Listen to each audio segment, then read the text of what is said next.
Assalamualaikum warahmatullahi wabarakatuh. Salam sejahtera dan salam Malaysia Madani. Yang dihormati Tuan Pengerusi Majlis, Barisan Hakim, guru-guru dan rakan-rakan sekalian. Izinkan saya mula dengan satu soalan. Pernahkah anda membuka TikTok selama 5 minit tetapi tiba sudah 3 jam? Kalau pernah, tanya, kita senasib. Tetapi dalam dunia yang penuh dengan skibidi, sigma, NPC, dulu aura farming dan segala jenis barat ini, ada satu perkara yang tidak sepatutnya menjadi barat: rukun negara.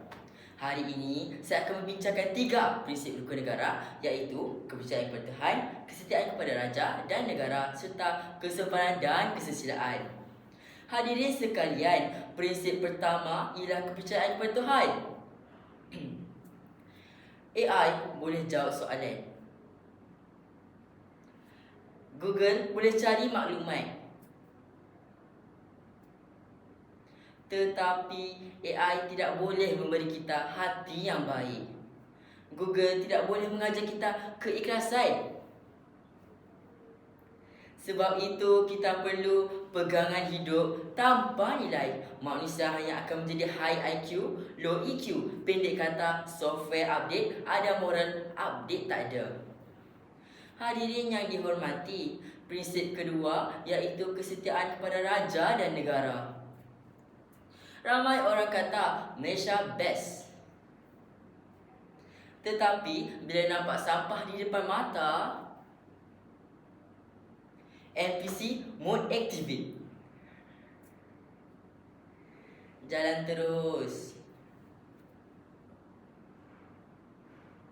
Kalau betul saya negara, buktikan melalui tindakan. Belajar bersungguh-sungguh, hormati undang-undang dan jadilah rakyat yang memberi manfaat. Aura bukan datang daripada edit TikTok. Aura datang apabila orang boleh mempercayai kita. Hadirin sekalian, prinsip ketiga ialah kesopanan dan kesusilaan. Sekarang ini, satu komen kasar boleh dapat 10,000 likes. Tetapi 1,000 likes tidak akan mengubah hakikat bahawa adab tetap lebih bernilai. Ingatlah, negatif aura bukan kerana muka garang. Negatif aura ialah apabila mulut tiada tapis dan hati tiada hormat. Hadirin yang saya hormati, akhir kata, janganlah jadikan rukun negara sekadar lafaz setiap perhimpunan. Kalau setiap hari kita boleh hafal term baharu, mengapa 5 prinsip rukun negara masih susah untuk diamalkan?